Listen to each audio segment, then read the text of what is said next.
wasallam.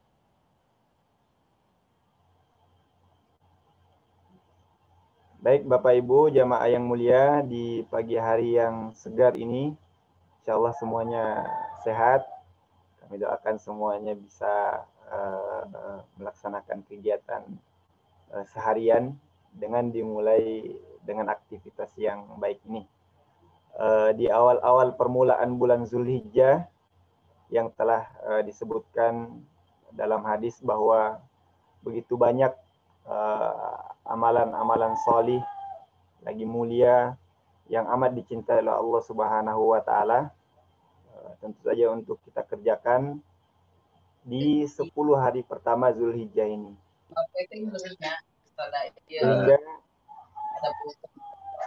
Sehingga amat sangat baik ya jamaah sekalian, jika setiap saat dalam waktu kita ini kita manfaatkan untuk beramal solih dan menuntut ilmu. Apatah lagi dalam masa pandemi seperti sekarang.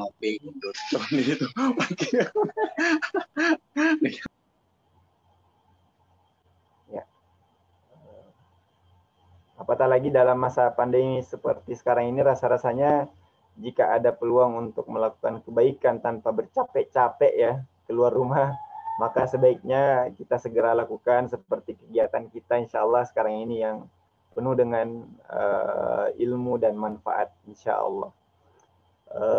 Nah, insya Allah dalam beberapa hari ke depan ini kami dari Wahda Islamiyah Kota Bogor akan melaksanakan Semarak Zulhijjah. Semarak Zulhijjah. Jadi rangkaian kegiatan ini bukan hanya pada pagi hari ini ya, kami informasikan kepada jamaah sekalian.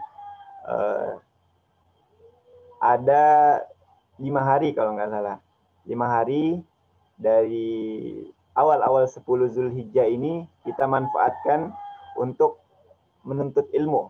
Menuntut ilmu yang insya Allah akan diisi oleh ustadz-ustadz yang kompeten insya Allah. Nah, terutama di pagi hari ini kita akan mendengarkan ilmu dari pakar insya Allah.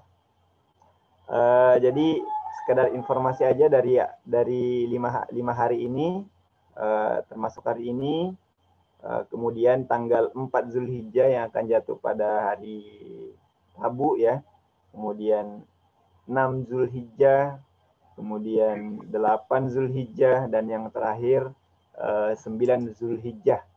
Nah, insya Allah kita akan melaksanakan kegiatan yang penuh dengan manfaat ini di pagi hari insya Allah. Memulai aktivitas dengan hal-hal yang baik adalah sesuatu yang sangat baik. Baik. Jemaah sekalian, tanpa berlama-lama, kami ingin menyampaikan bahwa kegiatan kita pagi hari ini yaitu pengajian insya Allah akan dilaksanakan dari pukul 6 hingga selesai ya mungkin sekitar jam 7 lah, jam 7 kita akan membahas tentang hal-hal yang cukup krusial ya, krusial apatah lagi kaitannya dengan masa pandemi kayak seperti ini. Di awal pertemuan kita hari ini, insya Allah kita akan membahas suatu tema yang sangat penting untuk kita ketahui, apatah lagi masa pandemi seperti ini, yaitu tentang tabah di tengah pandemi. Tabah di tengah pandemi, tadabbur Quran surah Al-Anbiya ayat ke-35.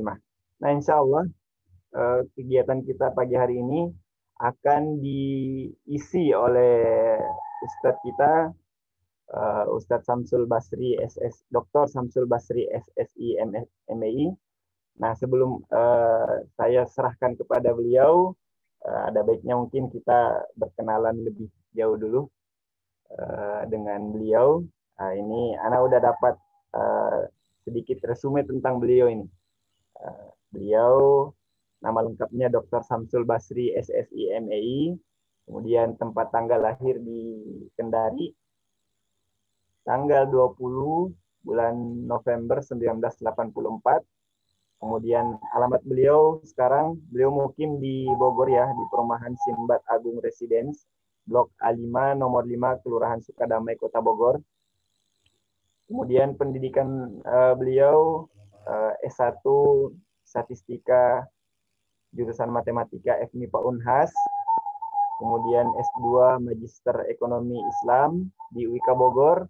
Kemudian S3 atau program doktoral di pendidikan agama Islam di Universitas Ibnu Khaldun Bogor juga. Kemudian aktivitas beliau sehari-hari yaitu sebagai penulis buku tadabbur Al-Quran, kemudian dosen tetap di UIK Bogor, kemudian beliau adalah founder Rumah Dakwah Quran RDQ Bogor, kemudian pembina syariah Utab Al-Kahfi Bogor, kemudian pengawas Yayasan Himma Alia Bekasi, dan tentu saja beliau adalah ketua DPD Wahda Islamiyah Kota Bogor. Nah, beliau moto hidupnya seperti ini. Hidup di dunia hanya sekali dan mati juga hanya sekali. Yang sekali itu jangan dibiarkan berlalu kecuali dengan menoreh prestasi di sisi Allah Subhanahu wa taala. Masya Allah. Baik, tanpa berpanjang lebar ini saya udah memakan waktu sekitar 5 menit ini untuk membuka acara. Tanpa berpanjang waktu, langsung saya serahkan kepada Al-Ustadz Samsul Basri. Falyatafaddal maskuran majura. Silakan Ustadz. Silakan jamaah sekalian untuk menyimak dengan tenang. Baik, bismillahirrahmanirrahim. Assalamualaikum warahmatullahi wabarakatuh. Waalaikumsalam warahmatullahi wabarakatuh. Alhamdulillahirabbil alamin. Wassalatu wassalamu ala asyrafil anbiya'i wal mursalin wa ala alihi wa ashabihi ajmain amma ba'du. Allahumma anfa'na bima 'allamtana wa 'allimna ma yanfa'una wa zidna ilman walhamdulillah ala kulli hal wa na'udzubillah min hali ahlin nar. Ma'asyiral muslimin wal muslimat, Bapak dan Ibu sekalian, semoga rahmat Allah selalu tercurahkan bagi kita semua. Semoga Allah Subhanahu wa taala memberkahi umur kita sehingga pertambahan usia kita dalam kebaikan dan dalam ketaatan di sisi Allah. Dan semoga segala potensi-potensi keduniaan yang Allah titipkan menjadi wasilah derajat kita ditinggikan Allah, dosa-dosa digugurkan oleh Allah Subhanahu wa taala, dan menjadi wasilah langkah kita semakin dekat menuju surga Allah.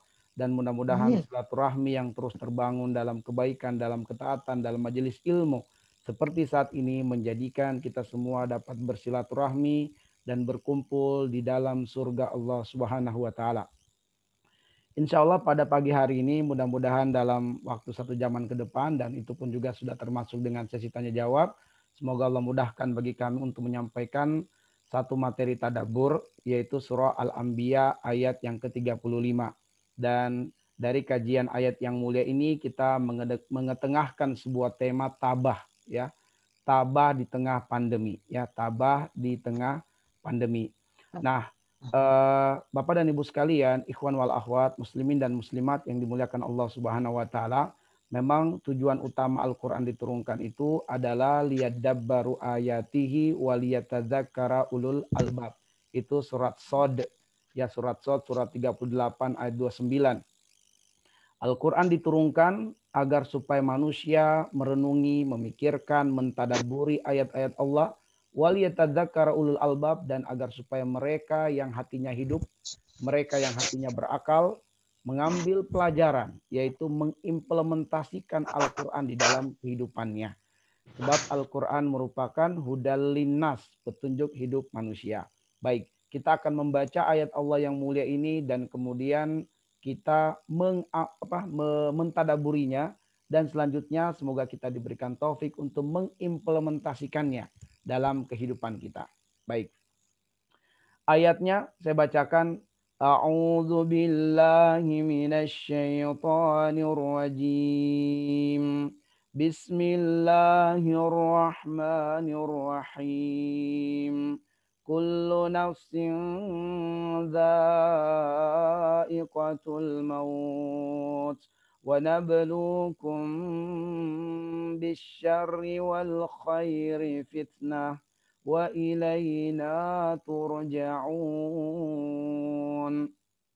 Artinya, kullu nafsin, setiap jiwa, dhaikatul maut, pasti merasakan kematian.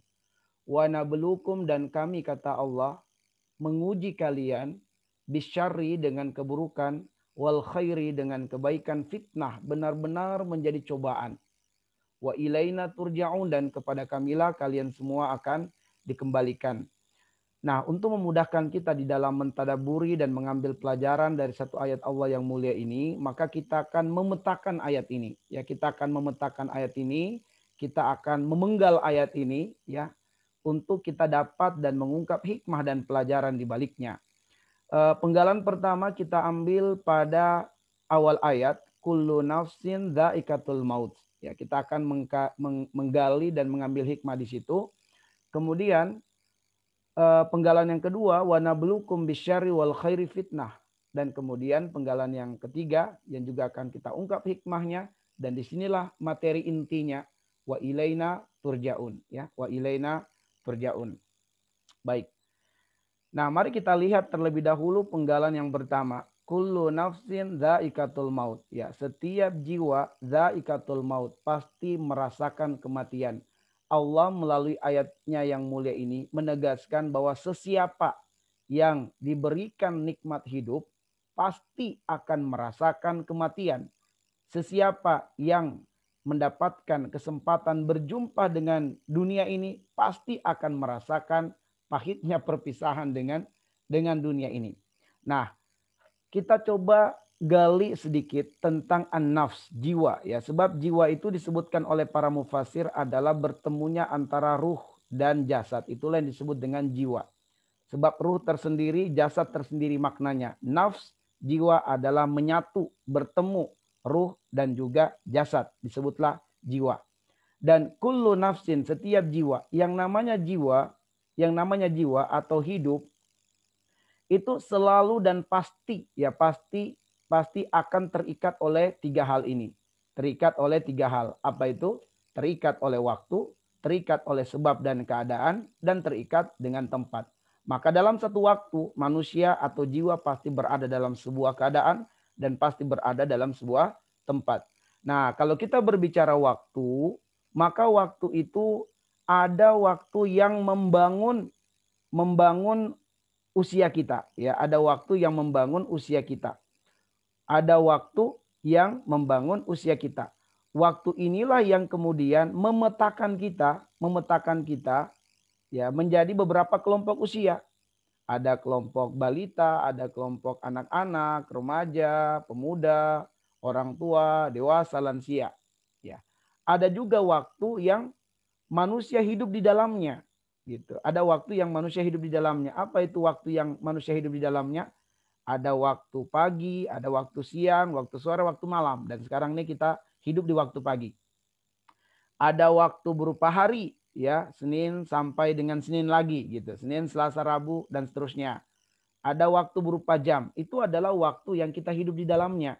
Sekarang ini kita hidup di waktu jam 6. Antara jam 6 sampai jam 7 insya Allah. Ya.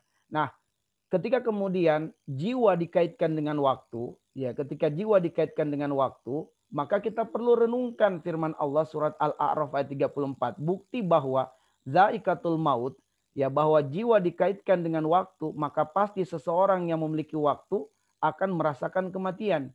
Karena Allah mengatakan di dalam Al-A'raf ayat 34, ya, fa idza jaa ajaluhum la yastakhiruna sa'atan wa la yastaqdimun.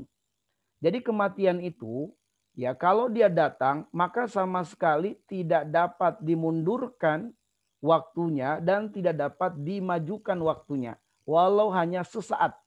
Dengan kata lain, kematian itu akan datang kepada seseorang yang memiliki waktu, ya, akan datang kepada seseorang yang memiliki waktu, di mana datangnya kematian itu tepat pada waktunya, Dan kematian itu bisa datang di waktu pagi, di waktu siang, di waktu sore, di waktu malam, di waktu dini hari bisa, di waktu subuh bisa. Dan kematian pun bisa datang pada semua kelompok usia. Bisa datang pada balita, bisa datang pada anak-anak, pada remaja, pada pemuda, orang tua, dewasa, lansia. Bahkan kematian bisa menembus rahim, datang kepada pranatal, kepada janin, ya. Maka itulah jiwa dikaitkan dengan waktu, dikaitkan dengan zaikatul maut. Dengan kata lain, ya, Bapak Ibu sekalian, muslimin dan muslimat, di setiap waktu kita hidup di dalamnya, kita berpeluang mati. Kita berpeluang mati. Oke, baik. Mari kita kaitkan setiap jiwa dengan sebab atau keadaan, ya.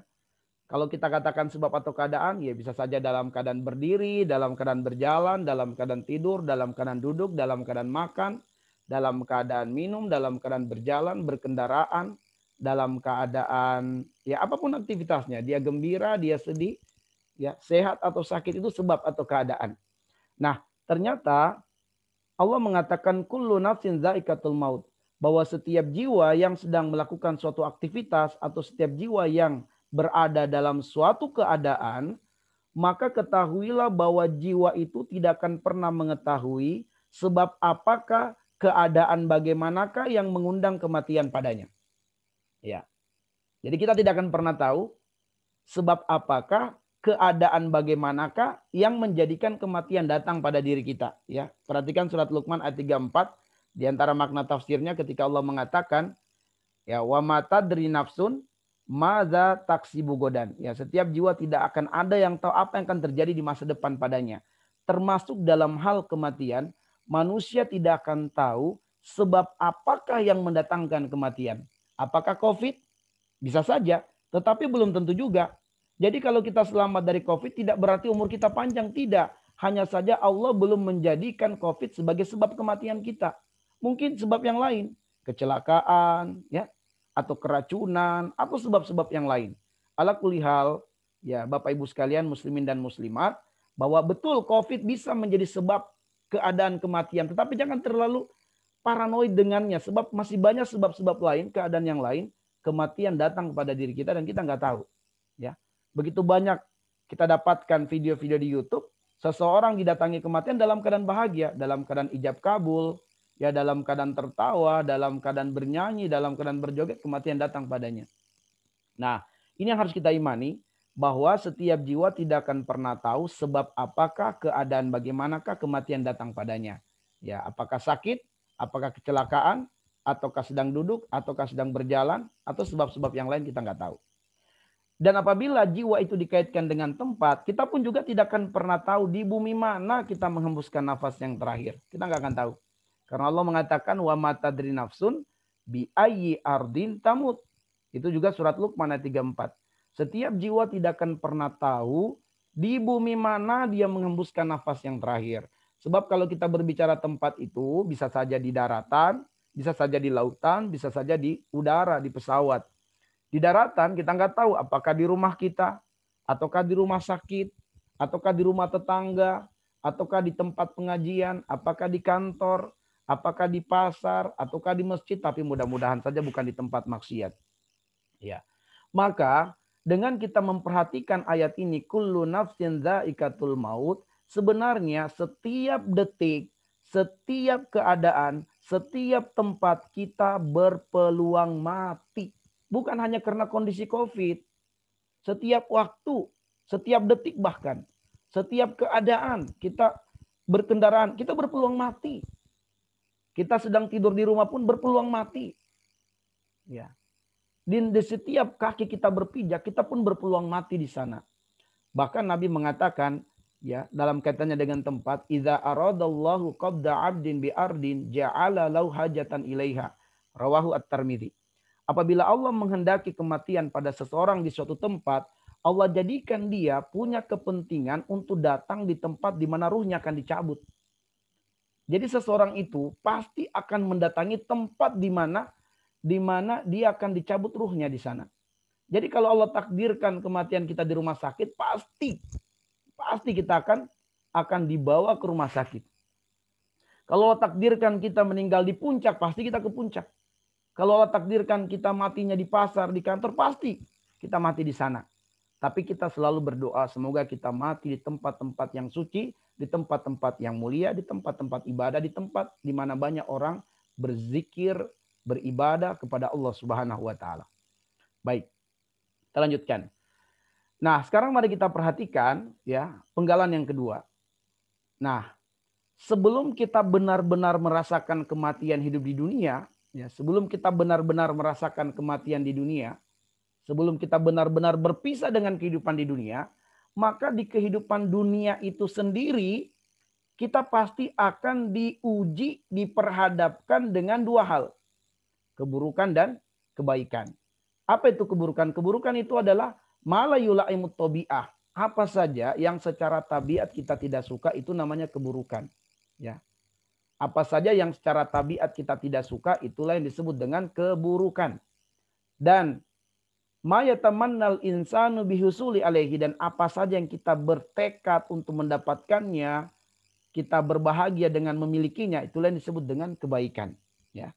Dan kita pasti akan diuji dengan dua hal ini sebelum benar-benar kita berpisah dengan kehidupan dunia ini. Wa nabluukum bisyarri wal khairi fitnah. Kami pasti akan menguji kamu dengan keburukan dan dengan kebaikan. Fitnah benar-benar menjadi cobaan, menjadi ujian. Nah, Bapak dan Ibu sekalian, apa hikmah dan pelajaran pada penggalan ayat ini? Kita kaji dulu makna umumnya, pelajaran umumnya. Ya. Pelajaran umum dari ayat ini, dari penggalan ayat ini, kalau kita kaitkan dengan, ya kita kaitkan dengan penggalan ayat sebelumnya, kullu nafsin zaikatul maut. Ya, sebab pada penggalan ayat sebelumnya itu menegaskan kehidupan dunia itu pasti berakhir. Ya, kehidupan dunia pasti berakhir. Ya, ini adalah penegasan dari penggalan ayat yang pertama. Kehidupan dunia pasti berakhir. Suka tidak suka, senang atau tidak senang, pasti berakhir. Ya. Nah, kita kaitkan dengan itu, kita dapatkan pelajaran yang pertama, pelajaran umum, yaitu bahwa ujian keburukan atau ujian kebaikan pada seseorang pasti akan berakhir. Jadi kalau kita saat ini sedang teruji dengan keburukan, maka bersabarlah, tabahlah, karena ujian keburukan ini akan berakhir. Kalau kita sedang diuji dengan kebaikan, maka bersyukurlah sebab ujian kebaikan pun akan berakhir. Akan berakhir. Ya. Dalam satu hari bukan hanya keburukan yang kita rasakan, tapi juga kebaikan. Atau sebaliknya, bukan hanya kebaikan yang kita rasakan, ada juga keburukan. Ada juga kesedihannya. Intinya setiap kita itu ada ujian kesedihannya masing-masing. Walaupun mungkin berbeda-beda. Tetapi itu sudah ditakar oleh Allah, tidak akan mungkin melampaui kemampuan kita.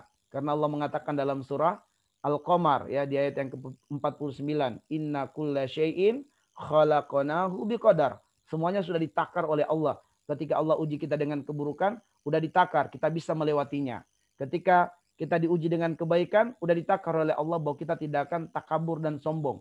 Ya, kalau dia takabur dan sombong, ada penyakit pada dirinya. Bukan karena ujian kebaikan itu membuat dia sombong, tetapi dia yang tidak siap mental dengan ujian kebaikan. Ya, baik. Mari kita lihat secara khusus, ya, secara khusus. Ya, itu tadi secara umum. Jadi bersabarlah. Kalau kita diuji dengan keburukan, pasti berakhir nih keburukan. Kalau kita diuji dengan kebaikan, bersyukurlah sebab akan berakhir pula kebaikan itu. Ya, oke. Nah, sekarang kita lihat secara khusus. Secara khusus, penggalan ayat ini, ya, wa nabluukum bisyarri wal khairi fitnah, menegaskan bahwa dialah Allah yang menguji kita. Ya, menguji kita di sini apa? Umat Islam dengan keburukan dan kebaikan. Ya, agar supaya kita tidak terlalu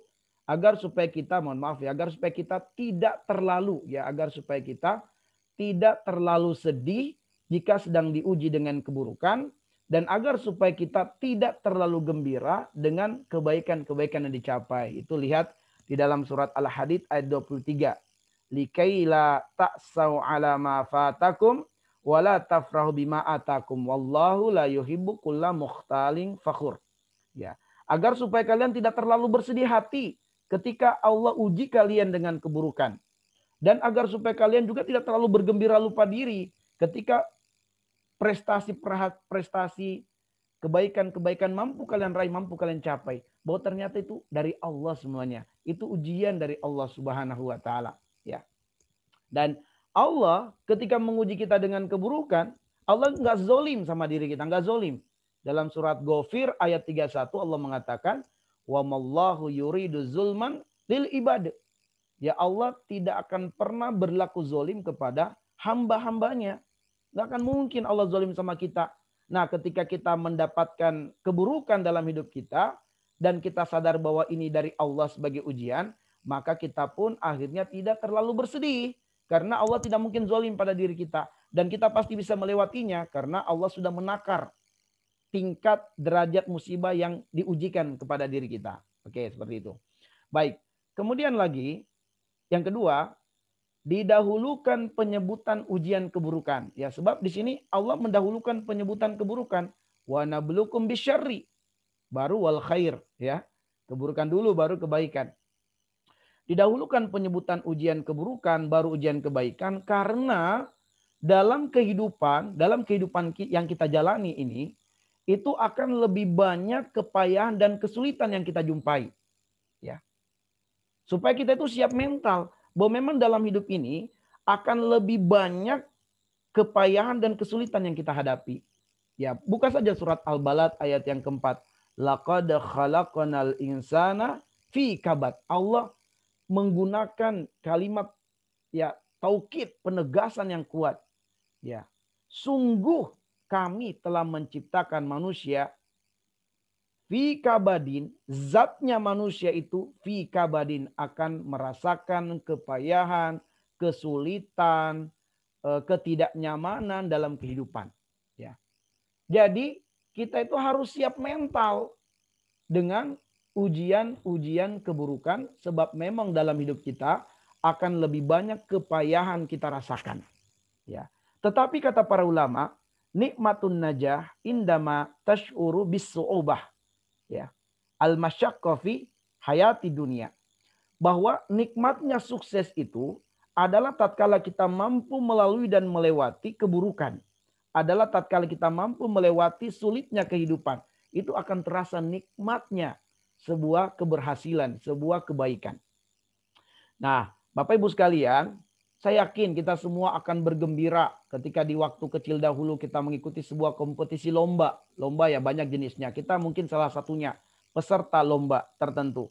Dan kemudian kita mampu bersaing dengan banyak peserta lainnya. Dan kita tampil sebagai pemenang, kita dapatkan satu piala. Wah, satu piala itu sangat-sangat nikmat sekali.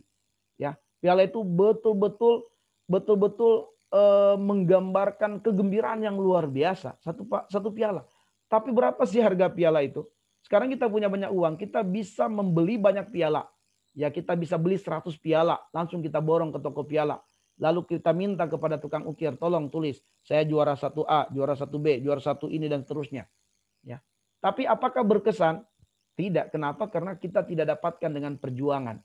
Tidak kita dapatkan dengan sebuah kompetisi. Beda dengan satu piala mungkin kita pajang di ruang tamu. Kita waduh luar biasa berkesannya. Kenapa? Kita melewati sebuah kepayahan untuk mendapatkannya. Nah, sebenarnya itu yang diinginkan Allah Subhanahu wa taala supaya kita tuh betul-betul syukur dengan nikmat kebaikan yang Allah berikan. Kita syukur betul diberikan nikmat kesehatan, betul-betul kita bersyukur diberikan nikmat waktu, betul-betul kita bersyukur diberikan nikmat umur, nikmat pertambahan usia. Ya, karena banyak orang yang kemudian merasakan kesulitan dari hal-hal tersebut. Oke. Kemudian kenapa didahulukan keburukan baru kebaikan? Karena banyak orang yang siap diuji dengan kebaikan, tapi banyak yang gagal dalam ujian keburukan.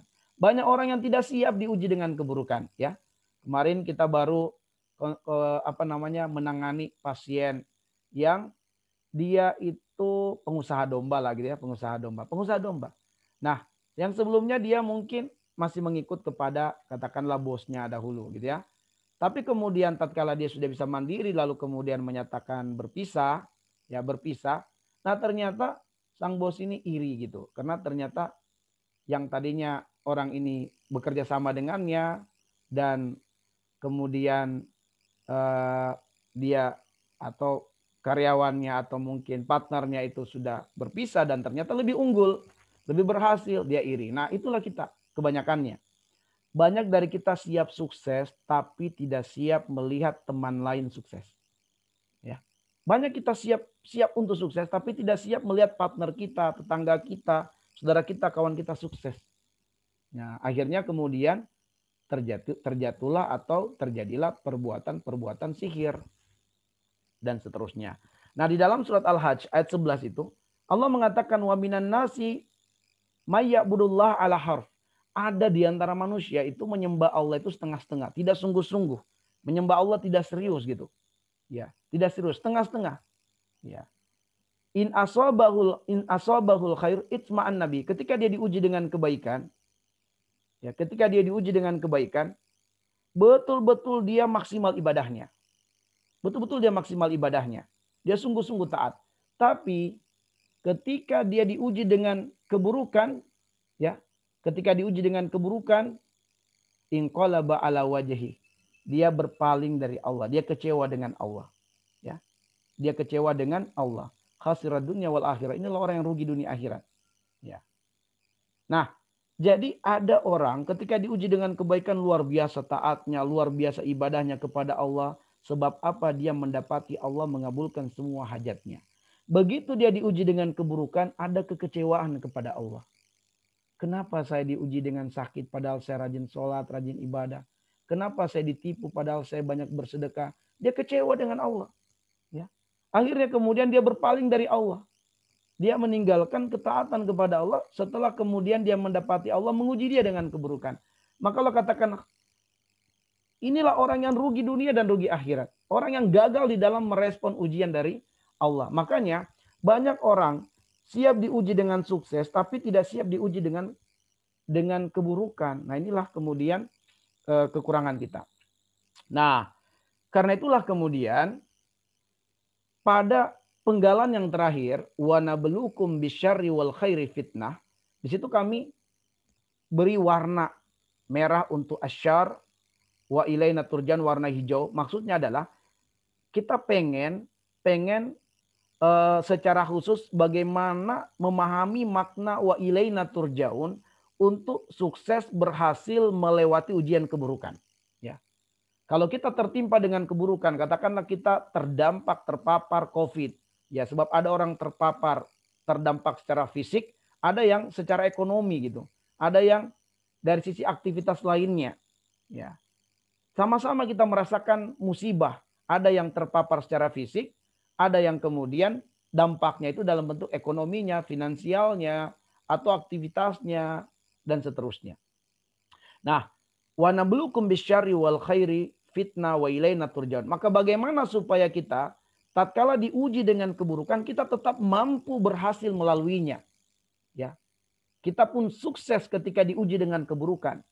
Kita siap mental berhadapan dengan ujian keburukan. Sebab ternyata dialah yang akan lebih banyak diujikan dalam hidup kita. Ya, dialah yang lebih banyak akan diujikan dalam hidup kita. Nah, karena itulah kemudian kita mesti harus tabah di dalam menghadapi ujian keburukan. Sebab makna wa ilaina turja'un, kalau kita pengen menang, sukses, berhasil melewati ujian, kita harus kembalikan urusan kita kepada Allah. Ketika kita diuji dengan keburukan, bagaimana ujian keburukan ini menjadi ladang kebaikan bukan ladang masalah gitu. Dan bagaimana ujian kebaikan itu menjadi tambahan nikmat bukan menjadi mengundang malapetaka. Nah, inilah kemudian kita harus menggali makna wa ilaina turja'un. Bagaimana kita itu mampu merespon ujian keburukan dengan tabah sehingga menjadi ladang kebaikan bukan ladang masalah. Dan pada pertemuan kita hari ini khusus kita mengkaji bagaimana kita sukses menghadapi ujian keburukan. Saya tidak mengkaji bagaimana sukses menghadapi ujian kebaikan, tapi bagaimana sukses menghadapi ujian keburukan, sebab banyak dari kita tidak siap dengan ujian ini, dan ujian ini yang lebih banyak diujikan pada kehidupan kita. Oke, baik. Mari kita lihat apa yang dimaksud dengan tabah untuk menjadikan atau merubah musibah menjadi ladang kebaikan. Merubah keburukan menjadi suatu potensi yang luar biasa. Nah, jadi teman-teman sekalian, Bapak Ibu sekalian, muslimin dan muslimat, tabah itu adalah singkatan sebenarnya. Ya, tabah itu adalah singkatan. Yang pertama adalah terima, akui, berpikir positif, arahkan dan harapkan. Kenapa ini kemudian saya susun seperti ini? Untuk memudahkan Bapak Ibu sekalian, muslimin dan muslimat, mengetahui bagaimana cara kita merespon ujian keburukan. Bagaimana kita menang menghadapi ujian keburukan. Maka saya singkat dengan tabah, selain memang maknanya adalah ketegaran, kesiapan mental, juga dia dapat kita buat singkatan untuk kepanjangan. Terima, akui, berpikir positif, arahkan, dan juga harapkan. Baik, mari kita urai. Ya, kita urai secara cepat. Bismillah. Nah, pertama mari kita lihat yang pertama, terima. Ini yang paling mendasar. Kalau kita ditimpa dengan musibah, keburukan apapun, katakanlah sekarang tertimpa dengan COVID, begitu kemudian hasil PCR-nya, hasil antigennya, hasil yang lainnya, bahwa terberitakan kita COVID, maka katakanlah inna lillahi wa inna ilaihi rajiun. Terima musibah itu. Nggak usah stres, nggak usah panik. Kenapa kita harus terima musibah ini? Karena musibah itu datang dari Allah.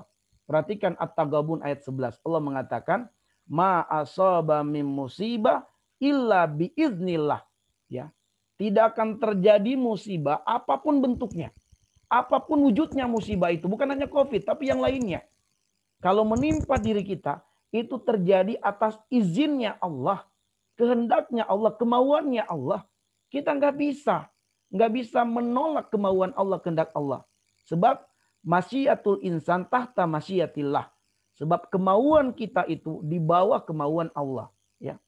Semua kehendak kita itu dalam kendali kehendak Allah. Kalau Allah menghendaki, ya pasti yang terjadi adalah kehendak Allah Subhanahu wa taala. Wa may yu'min billahi yahdi qalbah. Maka siapa yang kemudian menerima musibah sebagai bagian dari takdir Allah, itulah orang yang beriman dan itulah orang yang hatinya lapang, hatinya luas, hatinya mendapatkan petunjuk dari Allah. Ya, dan Allah Maha tahu segala sesuatu, bahwa Allah tahu bahwa kita pasti mampu melewati ujian itu. Allah Maha tahu bahwa ujian ini terbaik untuk kita, terbaik. Ya, karena perbuatan Allah itu berdasarkan ilmu dan hikmah. Innallaha kana aliman hakiman. Maka perbuatan Allah itu nggak ada yang buruk. Semuanya baik. Karena itulah kalau sampai pada diri kita dalam pandangan kita ini adalah sesuatu yang tidak menyenangkan, ya menurut kita, maka Allah mengatakan dalam Al-Anbiya ayat 23, la yus'alu amma yaf'alu wa hum yus'alun. Allah tidak diprotes. Allah tidak digugat dengan takdirnya, dengan kehendaknya kepadamu. Tapi manusialah yang akan ditanyakan. Jadi kalau kita tertimpa musibah, enggak usah tanya, ya Allah kenapa engkau timpakan saya musibah ini? Tanya pada diri sendiri, kenapa saya tertimpa dengan musibah? Nah, jadi Bapak Ibu sekalian, enggak usah panik, enggak usah stres ketika tertimpa musibah. Terimalah musibah itu sebagai takdir Allah. Sebab kalau kita tidak terima ini sebagai takdir Allah, yakinilah pasti kita akan stres, pasti kita akan menderita hidupnya. Tapi begitu kita terima, ternyata menerima takdir Allah berupa musibah ini merupakan bagian dari iman kepada Allah Subhanahu wa taala. Apa dampaknya ketika kita terima? Itu tadi, yahdi qalbah. Artinya, ruang hati kita itu menjadi sangat luas untuk mengelola musibah menjadi kebaikan. Ya. Hati kita menjadi luas. Sebagaimana kalau rumah kita luas, banyak barang-barang masuk nih. Ada lemari, ada kursi. Itu bisa kita tata. Oh, di sini bagus nih posisinya lemari. Di sini kursi. Kenapa? Ruangannya luas. Kita bisa tata. Ya. Tapi kalau ruangan sempit, maka semua yang tadi ini menjadi masalah. Lemari mau masuk tempatnya di mana, kursi di mana, itu jadi masalah sendiri.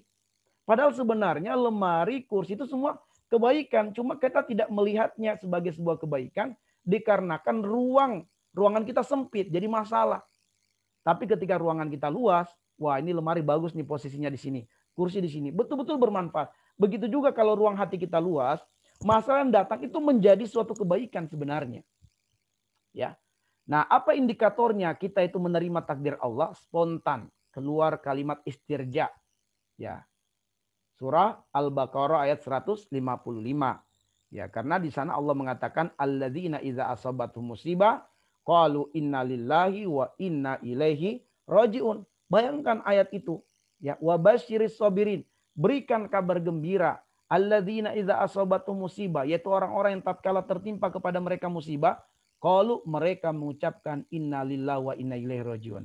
Nah, ayat ini menegaskan bahwa ada kegembiraan yang dijanjikan oleh Allah bagi yang tertimpa musibah. yaitu bagi yang mampu bersabar, ya, bersabar. Oke, siapa yang bisa bersabar? Yang hatinya luas, ya, ruang hatinya luas untuk menampung datangnya musibah dan menjadikan musibah itu potensi berbuat kebaikan. Oke, itu yang pertama. Terima dulu. Setelah kita terima, akui. Akui. Tadi saya katakan jangan tanya kepada Allah, ya Allah kenapa musibah ini menimpa saya? Jangan tanya kepada Allah. Sebab Allah la yus'alu amma yaf'al wa hum yus'alun. Kita lah yang harus muhasabah. Kita lah yang harus ditanya. Kenapa musibah ini menimpa saya padahal banyak warga, banyak masyarakat. Kenapa saya yang terkena? Nah, Allah mengatakan dalam An-Nisa 79, wa ma asabaka min sayyi'ah famin nafsik.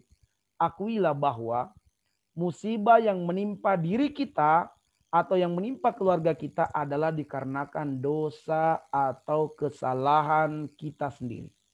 Atau anggota keluarga kita sendiri. Jadi introspeksi dirilah, muhasabalah.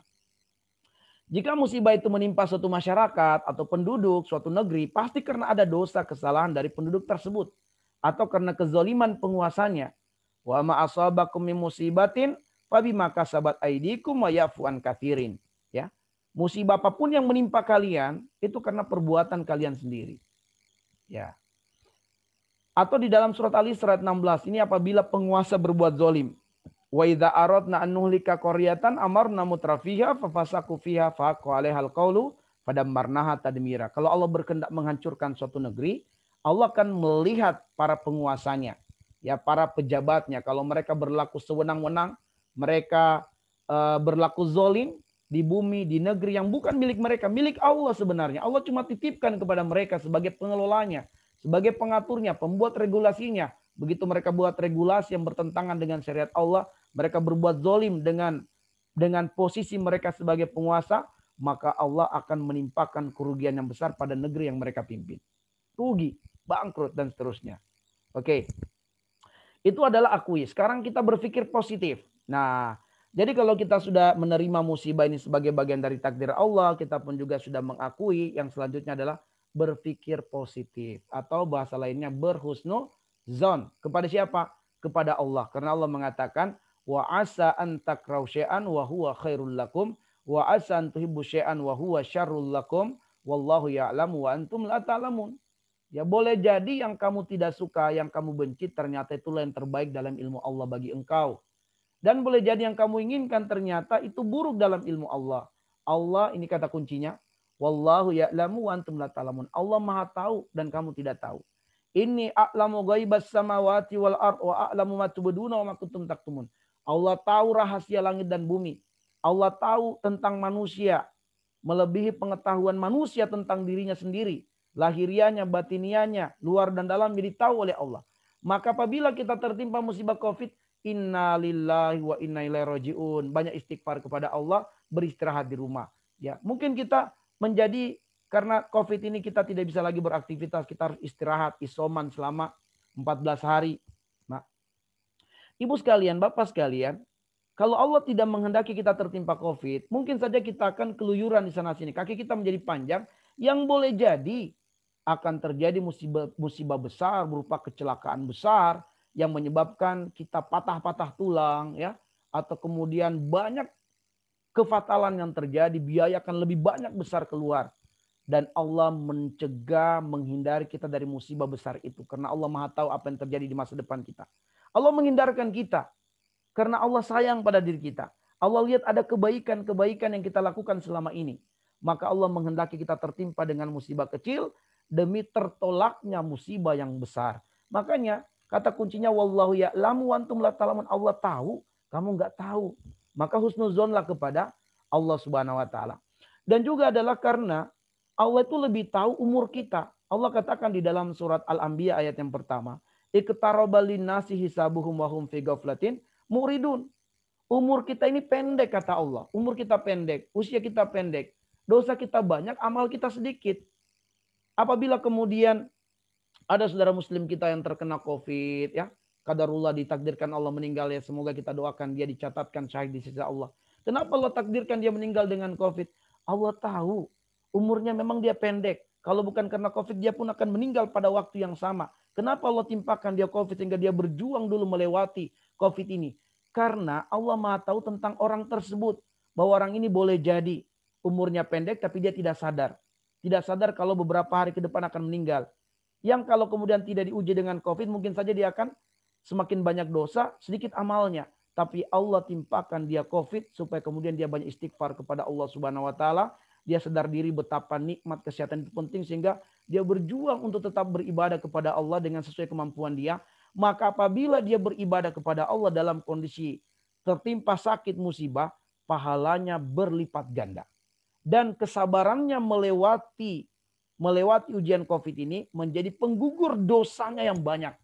Sehingga akhirnya solusi atas umurnya yang pendek adalah amal solehnya menjadi berlipat ganda, kesabarannya mengangkat derajatnya di sisi Allah, dan menggugurkan dosanya. Sehingga dia meninggal dalam keadaan sedikit dosa dan banyak pahalanya yang dilipat gandakan Allah. Kita nggak tahu itu semua. Kita cuma melihat zohirnya, lahirianya saja. Tapi kita nggak tahu bahwa ada ilmu, ada hikmah Allah yang lebih mengenali hambanya. Melebihi kita yang mengenali saudara kita, keluarga kita, tetangga kita. Allah lebih kenali dia. Umurnya pendek dan dia akan lalai kepada Allah kalau kemudian dia tidak diuji dengan COVID. Dia tidak akan sibuk beribadah ketika dia sehat. Maka Allah menginginkan agar orang ini menyadari bahwa umurnya yang pendek bisa termaksimalkan. Bisa termaksimalkan, maka diuji dengan sakit. Dengan itu kemudian dia berjuang untuk sembuh. Dia berharap, dia berdoa kepada Allah sungguh-sungguh. Supaya diberikan kesembuhan. Sehingga amal solehnya menjadi berlipat ganda. Derajatnya naik, dosanya digugurkan. Umurnya yang pendek menjadi tertutupi kekurangannya. Nah karena itulah kemudian ayo kita berpikir positif dengan musibah ini. Musibah ini menggugurkan dosa. Asyura 30 tadi, wa ya'fu'an katsirin. Allah mengampunkan dosa dengan musibah tersebut. Musibah itu selalu diikuti dengan kemudahan yang banyak. Ya fa innamal usri yusra. Ya, bahwa di balik kesulitan ada banyak jalan-jalan kebaikan dari Allah Subhanahu wa taala. Ya. Musibah itu ujian keimanan. Ahasiban nas ayutraku yaqulu amanna wa hum la yuftanun. Tidak mungkin. Tidak mungkin kita mengatakan diri kita beriman tanpa diuji oleh Allah. Maka kita akan diuji. Maka ini adalah ujian keimanan. Apakah kita benar-benar mengimani ayat Allah, Allahus Somad atau tidak? Apakah kita benar-benar bergantung kepada Allah atau tidak? Bahwa apabila kita tertimpa musibah, tidak ada yang bisa menghilangkan musibah ini kecuali Allah. Dalam surat Al-An'am ayat 17. Wa yamsaskallahu bidurrin fala kashifa lahu illa huwa wa yamsaska bi khairin fa huwa ala kulli syai'in qadir. Apabila Allah menghendaki kamu tertimpa musibah, tidak ada yang bisa mengangkat dan menghilangkan musibah itu kecuali Allah. Dan apabila Allah menghendaki kamu kebaikan, kesembuhan, amat mudah bagi Allah. Maka karena itu musibah ini ujian keimanan. Apakah kita bergantung kepada Allah atau tidak? Ataukah kita lebih bergantung pada dokter? Kita lebih bergantung pada obat-obatan? Atau kita lebih bergantung kepada vaksin? Jangan. Kita bergantung pada Allah. Tetapi dokter, obat-obatan, vaksin adalah bagian dari ikhtiar. Oke, baik. Musibah itu ladang kebaikan dan amal soleh. Sebab Nabi mengatakan siapa yang diuji dengan keburukan dan dia bersabar, maka itu menjadi ladang amal soleh bagi dia. Ya. Kemudian musibah itu menambah ilmu yang belum diketahui. Karena para ulama mengatakan al-muskila indama la ta'rifut thariqah. Masalah itu, musibah itu karena kamu nggak tahu solusi. Makanya kalau tertimpa musibah masalah, maka tanamkan pada dirimu, Allah akan menambahkan untukku satu ilmu yang saya belum ketahui. Maka akhirnya ada jiwa optimisme yang muncul. Hormon kebahagiaan akan naik, bukan hormon stres. Banyak hari ini tertimpa musibah, panik, cemas, maka hormon kebahagiaannya turun. Hormon stresnya naik, maka masalahnya menjadi bertambah. Apalagi afirmasi berita yang kita dengarkan tentang COVID ini, berulang-ulang terus keburukan dalam dunia hipnosis. Ini berbahaya. Afirmasi yang berulang-ulang. Kalau itu negatif bisa masuk menjadi sugesti kuat pada seseorang. Ya. Nah kalau kemudian afirmasi COVID ini buruk-buruk, orang yang tertimpa COVID akan sesak nafasnya. Ini yang kita terima terus pagi, siang, sore, malam. Begitu Anda flu sedikit, batuk sedikit, Anda bayangkan, aduh saya kayaknya tertimpa COVID. Langsung Anda sesak nafas. Kenapa? Sebab Anda sudah tersugesti dengan afirmasi yang banyak. Tapi begitu kemudian Anda mengatakan COVID ini adalah flu biasa, COVID ini adalah di antara makhluk Allah, COVID ini adalah di antara keburukan yang Allah ujikan dan kita diajarkan Allah berlindung, qul a'udzu birabbil falaq min syarri ma khalaq. Dan COVID ini kita dengan mengkonsumsi, menguatkan antibodi dengan banyak zikir, dengan ya memakan makanan yang terbaik, insya Allah kita sehat. Maka begitu ada COVID kita jadi tenang. Kenapa? Karena sugesti yang ada adalah sugesti kuat, sugesti sembuh, sugesti positif. Sehingga kita tetap survive. Nah, tapi kalau yang sudah banyak menerima afirmasi yang negatif, ini berbahaya. Apalagi dia sudah punya penyakit bawaan, langsung tuh drop. Nah, ini yang kemudian kita perlu mengimbangi. Ya, kalau saya pribadi, saya menutup telinga dari mendengarkan berita-berita COVID negatif. Saya tutup telinga, saya nggak mau dengar. Begitu saya lihat berita, langsung saya alihkan, cari berita yang lain. Nggak mau saya buka, nggak mau saya baca, tapi saya wajib ikhtiar. Saya imani ada COVID, tapi saya tidak mau mendengarkan berita-berita negatif tentangnya. Baik. Oke, kemudian jika gangguan musibah itu datangnya dari manusia, maka maafkanlah, ya. Maafkanlah, karena memaafkan itu adalah akhlak dari ahli surga. Alladzina yunfikuna fis sarai wad dharra wal kadziminal ghaidza wal afina 'anil nas wallahu yuhibbul muhsinin. Oke. Nah, kemudian yang berikutnya adalah arahkan, ya, arahkan. Ya, ini bagian huruf yang kedua dari yang terakhir, ya, arahkan. Nah, arahkan di sini adalah kita coba ketengahkan firman Allah surat Al-Maidah ayat 35, ya ayyuhalladzina amanu ittaqullaha wabtagu ilaihil wasilah. Ya, saya sengaja bold supaya kita sadar bahwa yang diinginkan oleh Allah, segala potensi-potensi yang kita miliki itu harus dimaksimalkan untuk dekat dengan Allah. Sebab tujuan penciptaan kita untuk ibadah. Makanya ketika kita diberikan pekerjaan itu harusnya membuat kita semakin dekat dengan Allah. Kita menjalankan aktivitas apapun harus semakin dekat dengan Allah. Dikarunia kesehatan membuat kita semakin dekat dengan Allah. Dimudahkan rezeki harus membuat kita semakin dekat dengan Allah. Dikarunia kecerdasan harus semakin dekat dengan Allah Subhanahu wa taala. Oke. Nah, arahkan potensi, ya. Pertama, potensi intelligent quotient kita dengan apa? Memaksimalkan produktif dan ikhtiar. Jadi kalau kita tertimpa musibah, maksimalkan ikhtiar. Kita harus bergerak, jangan pasrah. Sebab makna tawakal itu bukan sekedar pasrah total, terima ini takdir Allah tapi tidak berikhtiar, enggak. Selain kita terima ini takdir Allah, kita pun juga muhasabah diri, kita husnuzon kepada Allah, kita kemudian ya harus mengarahkan potensi untuk apa? Untuk sembuh lepas dari musibah itu. Kita harus belajar dari kisah Ayub bahwa ketika kemudian Allah pengen dia sembuh dan dia memohon kepada Allah, ya Allah sembuhkan aku, Allah menyuruh apa? Urkud birijlik, gerakkan kakimu. Disuruh bergerak. Jadi bergerak, nggak boleh sampai kita nggak bergerak, harus ikhtiar. Ya. Lihat Maryam ketika kemudian dia setelah melahirkan Nabiullah Isa alaihissalam dalam kondisi sangat lemah, seakan-akan ruh akan terpisah dari jasadnya. Dia tak berdaya, dia bersandar pada sebuah batang kurma.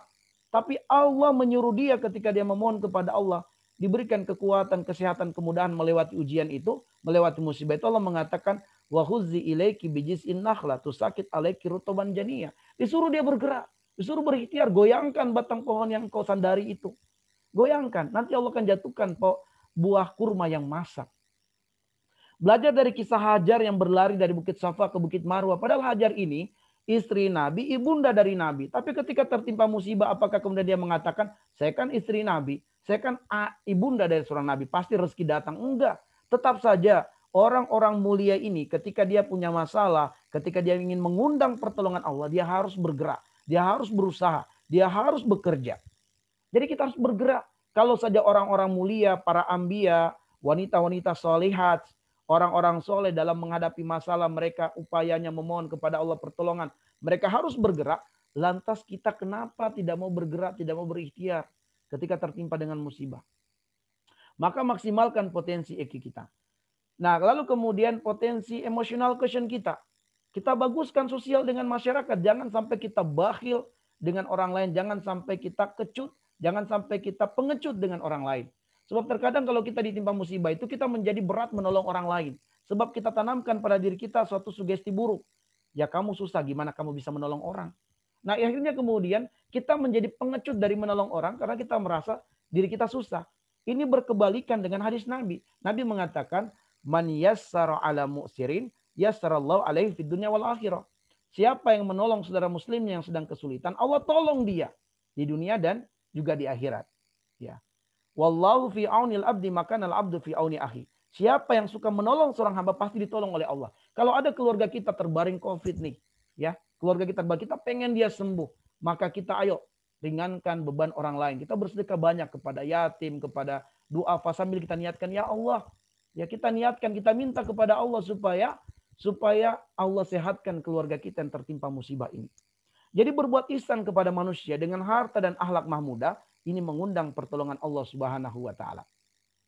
Kemudian potensi spiritual Christian kita harus jadikan diri kita sebagai orang yang soleh, ikhlaskan untuk meluaskan. Wa ma umiru illa liya'budullaha mukhlishina lahuddin. Salat itu untuk membuka pintu langit begitu tertimpa musibah, ya wasta'inu bis-sabri was-shalah. Kerjakan salat. Mohon sama Allah, buka pintu langit. Istighfarkan untuk ketenangan dan kekuatan. Karena dengan istighfar wa yazidukum quwatan ila quwatikum, dengan istighfar itu ditambah kekuatan kita. Jadi teman-teman, Bapak Ibu sekalian muslim dan muslimat, kalau ada keluarganya yang sedang Covid, temannya, sahabatnya, nasihatkan dia untuk banyak istighfar. Nasihatkan, sebab istighfar itu menambah kekuatan. Kekuatan imun, kekuatan fisik, dan kekuatan apapun yang dia butuhkan.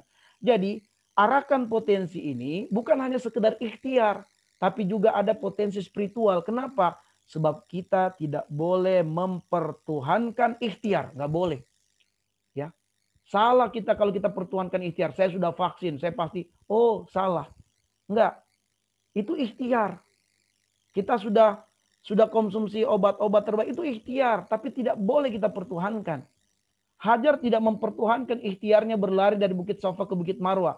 Sebab Allah Maha mampu mendatangkan rezeki bisa di Bukit Safa, bisa di Bukit Marwah. Tapi ternyata Allah tidak datangkan rezeki di Bukit Safa, tidak datangkan rezeki dari Bukit Marwah. Allah datangkan rezeki dari area yang lain. Hanya saja untuk mengundang rezeki Allah harus ikhtiar. Harus ikhtiar. Oke, baik. Yang terakhir adalah harapkan. Ya, yang terakhir adalah harapkan. Tabah. Nah, ini H. Harapkan. Apa yang kita harapkan? Harapkan ridho Allah Subhanahu wa taala. Bagaimana cara mengharapkan ridho Allah ketika tertimpa musibah? Ya, ketika kita tertimpa musibah, ya bagaimana mengharapkan ridho Allah? Lakukan dengan dua cara. Yang pertama adalah melepaskan. Yang kedua adalah menyerahkan. Apa itu melepaskan? Apa itu menyerahkan? Melepaskan bahwa musibah itu mendidik kita untuk melepaskan pakaian kesombongan. Siapa sih kita? Ya terkadang kita ini ketika diberikan kesehatan, diberikan kebaikan-kebaikan, itu kadang kita lupa Allah. Kita merasa nggak butuh Allah. Allah mengatakan dalam Al-Isra ayat 37. Wala tamsi fil ardi maraha innaka lan tahriqal arda wa lan tablughal jibala tula. Kullu dzalika kana sayuhu inda rabbika makruha. Inda rabbika makruha. Ada banyak orang yang berjalan di muka bumi ini berjalan dengan sombong. Ya. Apa makna dia berjalan dengan sombong? Dia merasa tidak butuh Allah. Dia merasa tidak perlu melibatkan Allah dalam setiap urusan-urusannya. Bahkan ada orang yang merasa bahwa sholat itu menjadi penghalang rezekinya. Makanya kalau dia bekerja, dia jadikan alasan bekerja itu tidak sholat. Ini orang yang sombong, merasa tidak butuh Allah. Maka ditimpakan kepadanya musibah supaya dia sadar, oh ternyata kesehatan bukan milik saya, milik Allah. Oh ternyata harta saya bukan milik saya, milik Allah. Akhirnya demi kesehatan kita harus tebus dengan harta yang banyak. Ya. Oh ternyata waktu bukan milik saya, milik Allah ternyata waktu itu. Saya dulu diberikan waktu, saya enak-enaknya saya gunakan waktu untuk syahwat saya. Selalu saya berikan sisa-sisa waktu untuk Allah. Ternyata waktu bukan milik saya, milik Allah. Jadi sebenarnya musibah itu mendidik kita untuk melepaskan pakaian kesombongan, pakaian keangkuhan. Makanya banyak orang bertobat setelah kemudian dia ditimpa dengan musibah. Kemudian untuk melepaskan rasa memiliki, sebab kita ini merasa waktu itu milik kita, umur kita itu milik kita. Makanya kita banyak melalaikan kebaikan. Allah mengatakan dalam Al-Anbiya ayat 1 tadi, iqtaraba linnasi hisabuhum wa hum fi ghaflatin muridun. Begitu dekat kematian bagi manusia, tetapi manusia tetap lalai. Lalai dari apa? Tidak mempersiapkan kebaikan, dan manusia tetap berani melakukan dosa dan maksiat. Makanya kenapa? Karena dia merasa waktu milik dia, harta milik dia, kesehatan milik dia. Jadi terserah dia mau melakukan apapun sesuai dengan syahwat dia. Maka musibah mendidik dia untuk melepaskan rasa memiliki itu. Kemudian bergantung kepada makhluk. Kita harus lepaskan ketergantungan kepada makhluk. Kita harus vaksin, tapi jangan bergantung pada vaksin. Hari ini banyak orang kemudian sudah vaksin kena. Percuma vaksin. Bukan percuma, yang salah itu karena dia bergantung pada vaksin. Enggak percuma vaksin itu. Sebab ada juga orang yang merasakan manfaatnya. Hanya saja yang salah adalah cara berpikir kita bahwa vaksin ini bisa menyelamatkan dan menolong kita dari musibah. Tidak, hanya Allah. Hanya saja vaksin bagian dari ikhtiar. Ya.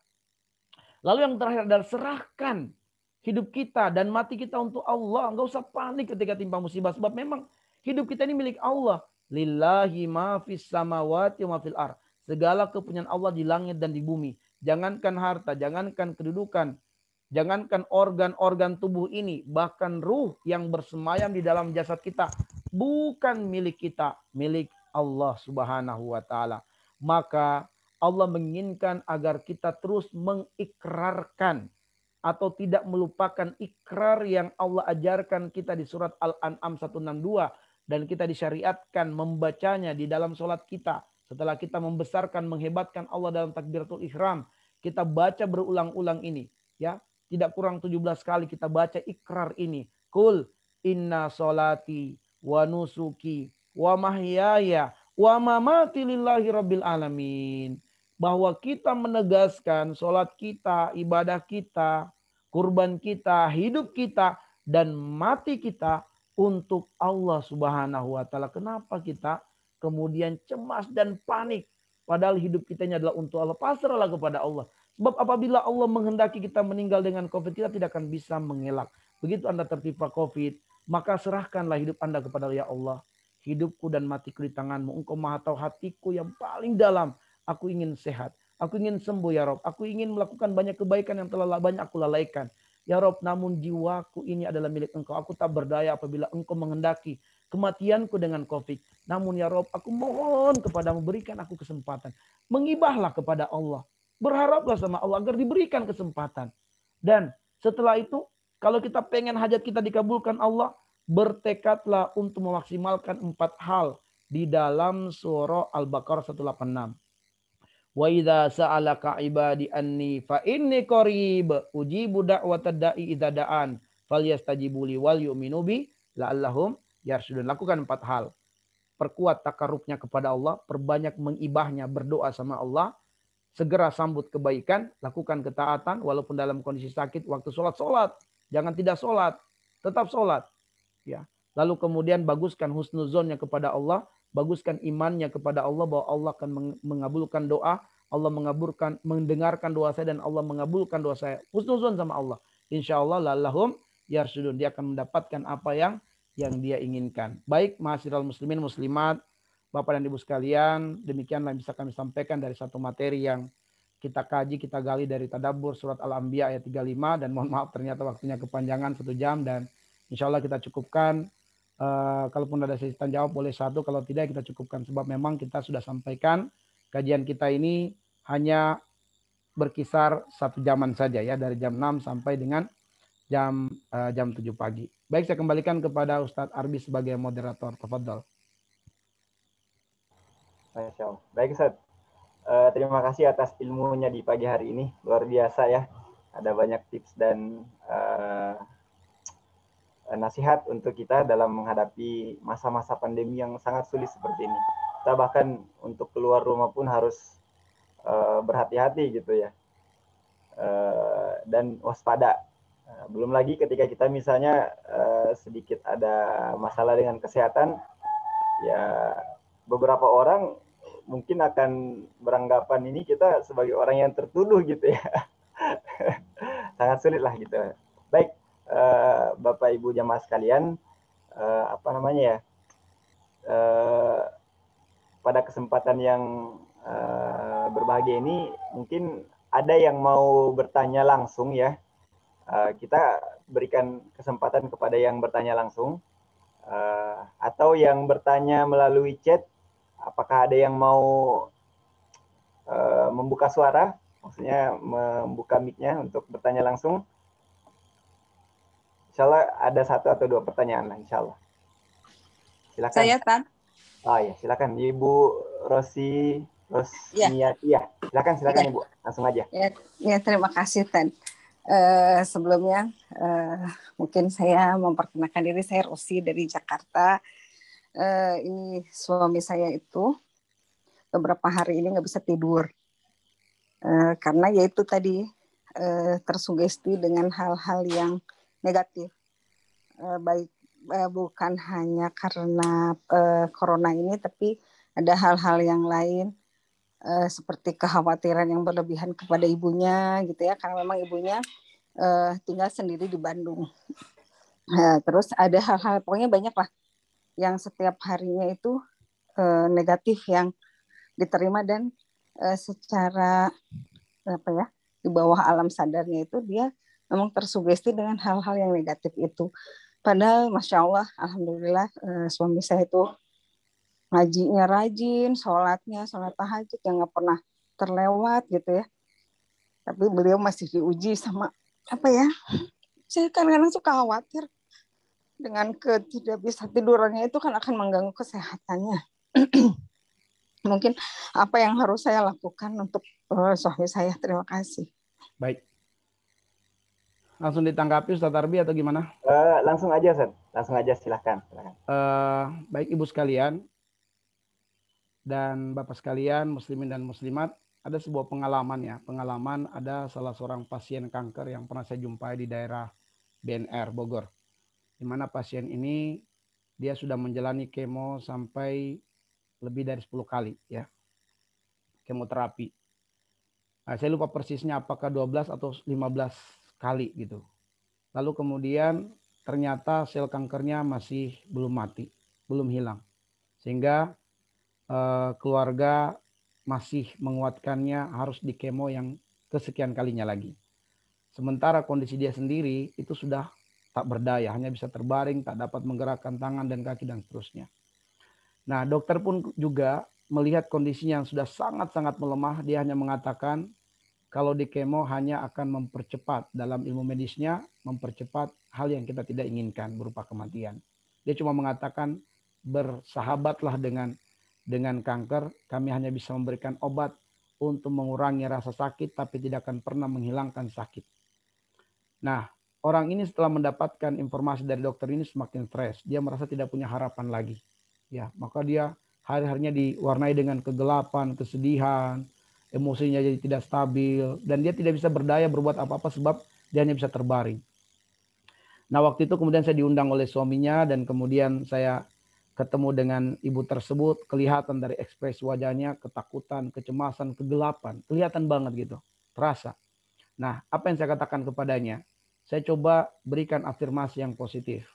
Saya sugesti dia dengan ayat-ayat Allah Subhanahu wa taala. Saya katakan kepadanya, Ibu, cobalah Ibu baca surat Al-Falaq, Qul a'udzu birabbil falaq. Katakanlah aku berlindung kepada Allah Rabbul Falaq. Al-Falaq itu artinya pemisah antara gelap dan terang. Pemisah antara malam dan siang. Makanya Al-Falaq itu diartikan waktu fajar.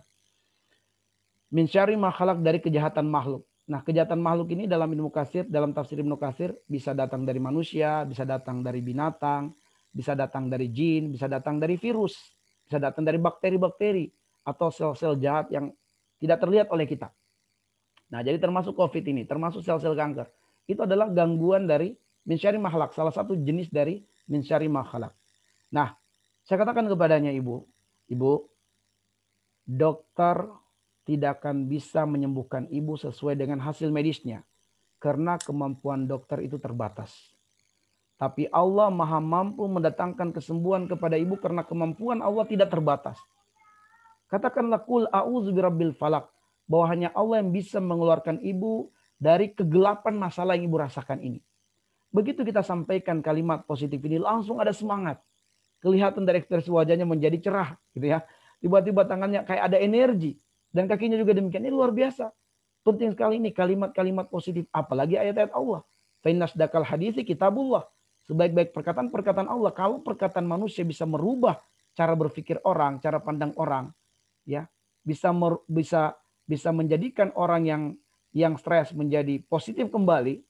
Itu dengan kalimat-kalimat perkataan manusia. Apalagi kalau perkataan Allah Subhanahu wa taala. Yang mengandung ijaz. Nah, karena itu kepada suami ibu, cobalah dia pertama ya untuk menenangkan hati nih. Siapa yang stres nih? Saya sampaikan beberapa ayat. Siapa yang stres, cobalah buka beberapa ayat-ayat ketenangan hati. Di antaranya surat Al-Fat ayat yang keempat, ya. Surat Ar-Ra'du ayat 28. Kemudian surah Yunus ayat yang ke-58. surat An-Nur ayat yang ke-35. Kemudian surah Al-Isra ayat 82. Ya. Ini dan surat Al-Insyirah. Semua ini adalah ayat-ayat yang melapangkan dada. Kalau dibacakan kepada orang yang stres, dibacakan kepada orang yang pesimis hidupnya, dibacakan kepada orang yang lemah fisiknya, itu akan merasakan pengaruh dari ayat-ayat Allah Subhanahu wa taala. Ada beberapa yang konsultasi ke kami yang panik, cemas, takut, khawatir. Saya cuma bacakan ayat-ayat ini. Ayat itu ketenangan hati. Sambil saya sampaikan sedikit maknanya. Maka insya Allah. Nah, kepada suami ibu, katakanlah apa yang Bapak bisa lakukan. Bapak bisa lakukan banyak hal yang tidak bisa Bapak lakukan karena kemampuan terbatas. Tapi apa yang tidak bisa dilakukan oleh Allah. Bukakan kepada suami ibu firman Allah surah Al-A'raf ayat 162.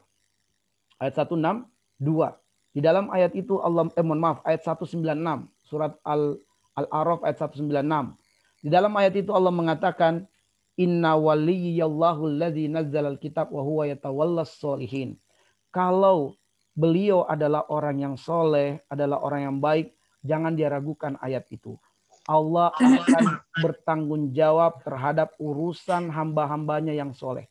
Ketika dia tidak dengan PKM atau dengan segala hal sehingga dia tidak bisa, sangat terbatas, sangat tidak banyak hal yang bisa dia lakukan untuk menolong orang-orang yang dia cintai, maka libatkan Allah. Kita terkadang lebih mengandalkan kekuatan kita daripada kekuatan Allah Subhanahu wa taala. Kita pasti stres, pasti cemas, Bu. Ya karena kita belum melibatkan Allah. Coba kalau kita baca kisah di surat Asy-Syu'ara ya ayat 61 sampai ayat 63 itu Allah berikan dua kondisi yang berbeda. Kondisi Bani Israel dan kondisi Nabiullah Musa.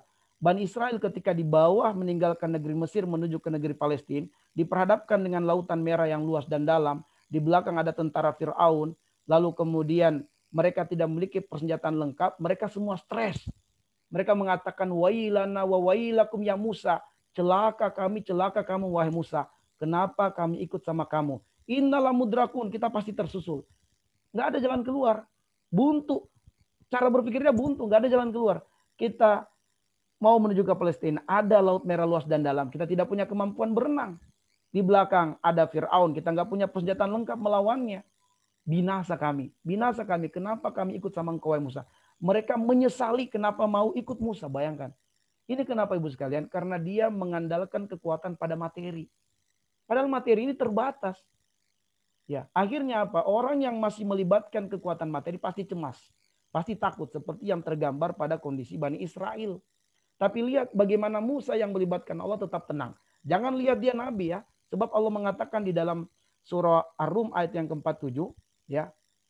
Wa haqqan alaina nasrul mu'minin. Kami pasti menolong orang-orang beriman, bukan hanya pertolongan Allah itu diperuntukkan kepada nabi, tidak. Demikian pula di dalam surat Al-Anbiya ayat 88. Wa kadzalika nunji al-mu'minin. Demikian pula kami pasti menolong orang-orang yang beriman, bukan hanya pertolongan Allah itu untuk nabi saja, tidak.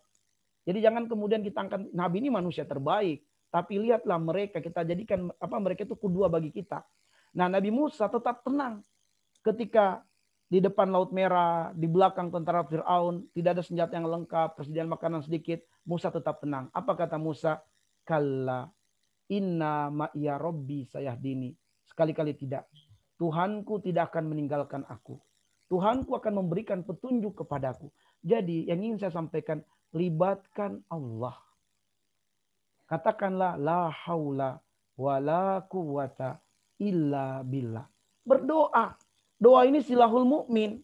Ad-du'a silahul mukmin. Apakah kita ragu dengan perkataan Nabi ini? Nabi mengatakan ad-du'a silah. Dialah senjata ampuhnya orang yang beriman. Silahul mukmin. Doa ini mengalahkan semua kecanggihan teknologi. Ya, ad-du'a silahul mukmin. Wa du'a nurus samawati wal ardh. Dan doa itu cahaya bagi langit dan bumi. Sedangkan masalah itu kegelapan.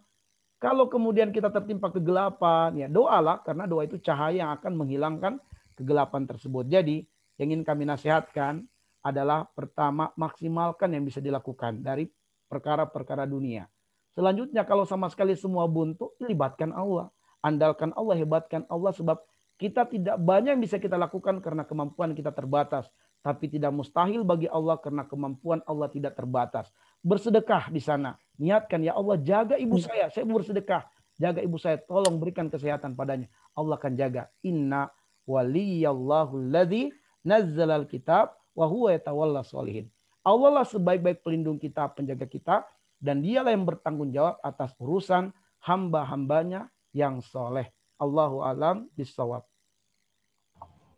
Terima kasih sekali atas pencerahannya. Mudah-mudahan saya mampu mensugesti yang positif terhadap suami saya yang memang kalau udah urusan sama ibunya dia akan selalu seperti ini karena memang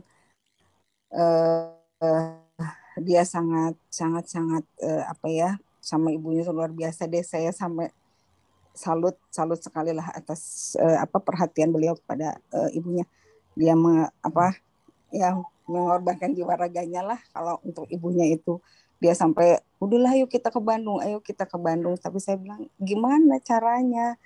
Ya mudah-mudahan setelah pencerahan ini saya mampu meyakinkan, memberikan aura positif terhadap suami saya. Terima kasih sekali atas pencerahannya. Terima kasih. Wassalamualaikum warahmatullahi wabarakatuh. Baik, terima kasih atas jawaban Ustadz dan juga terima kasih atas pertanyaan dari Ibu. Untuk sekedar informasi untuk konsultasi, boleh langsung seperti yang tadi itu yang mungkin bisa memakan waktu lama, bisa langsung ke kontak Ustadz. Kemudian ini masih bisa satu pertanyaan atau gimana nih? Ya kita tutup lah. Insya Allah masih ada pertemuan lain kan? Ya kasihan mungkin ada yang ini. Tapi saya pengen tutup begini. Tadi kita sampaikan bahwa di antara hal yang bisa mengundang kebaikan, di antara hal yang bisa mengundang pertolongan Allah adalah dengan kita mengamalkan hadis Nabi, wallahu fi aunil abdi makanal abdu fi auni akhi. Allah akan senantiasa menolong seorang hamba selagi hamba itu mau menolong saudaranya. Mungkin kita terbatas dari menolong saudara kita dengan aktivitas, dengan gerakan, tapi dengan harta kita bisa luas. Maka insya Allah kami di pengurus Wahda Islamiyah Bogor ini ada program untuk memberikan bantuan kepada saudara-saudara muslim kita yang sakit, yang muslim kita yang sedang terpapar COVID dengan bantuan berupa paket kesehatan. Di paket kesehatan itu sudah di sana ada beberapa jenis yang kita siapkan, ada berupa obat-obatan, ada kemudian madu, ada kemudian paket herbalnya, lengkaplah ala kulli hal lengkap. Dan alhamdulillah ini sudah kita berjalan kurang lebih sepekan yang lalu kita sudah berjalan menebar. Dan jika kemudian ada Bapak Ibu sekalian yang keluarganya sedang teruji dengan musibah ini dan pengen melibatkan Allah dengan wasilah sedekah dan menginginkan untuk kemudian atau memilih kami menyalurkannya, insya Allah dengan amanah kami akan membantu penyalurannya. Ya bisa menghubungi nomor kami secara langsung atau mungkin bisa yang dikenali dari beberapa kenalan yang mungkin juga berafiliasi dengan kami. Insya Allah betul-betul Rp1 yang dititipkan untuk bantuan ini akan kita sampaikan kepada saudara muslim kita yang benar-benar diuji dengan musibah ini. Mudah-mudahan dengan tolong-menolong, ta'awun yang terjadi, Allah angkat musibah ini dan menjadi ladang kebaikan bagi kita semua. Allahu a'lam bishawab. Baik, terima kasih Ustadz atas informasinya. Jadi Bapak Ibu sekalian, seperti yang kami sampaikan sebelumnya bahwa kajian kita ini akan berlangsung ya, karena berlangsung terus-menerus insya Allah. Tapi dalam bingkai ini kita laksanakan dalam angka semarak Zulhijjah di awal-awal. Kemudian kami sampaikan yang pertama bahwa bagi Bapak Ibu agar tidak ketinggalan informasi mengenai taklim kita yang akan diisi oleh Ustadz Samsul dan Ustadz yang lain, silakan mengisi absensi yang telah kami sebarkan di chat Zoom. Kemudian untuk kajian selanjutnya, insya Allah akan dilaksanakan pada tanggal 4 Zulhijjah atau 2 hari dari sekarang, di waktu yang sama dengan pemateri yang berbeda, insya Allah. Makanya materinya apa Ustadz Arbi? Karena judulnya apa? Judulnya ini, tunggu kan, Ana lihat dulu. Jadi temanya itu masih Zulhijjah ya, amalan-amalan sepertinya. Temanya, aduh maaf, jadi tenggelam chatnya.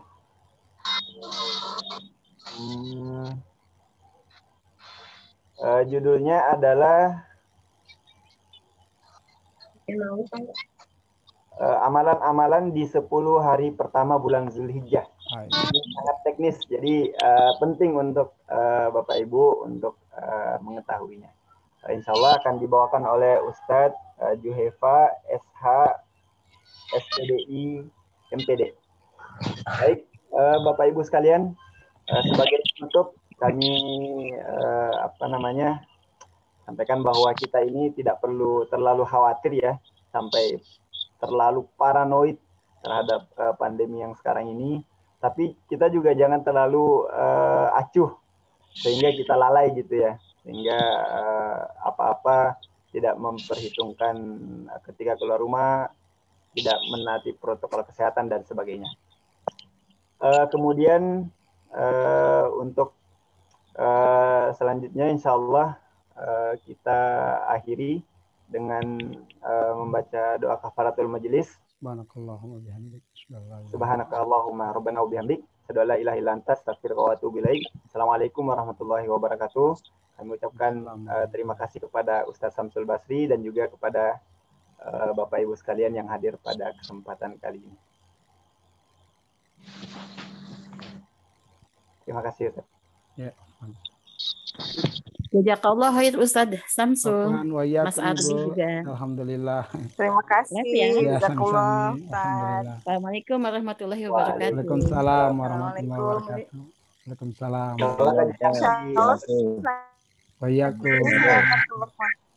Assalamualaikum. Waalaikumsalam warahmatullahi wabarakatuh.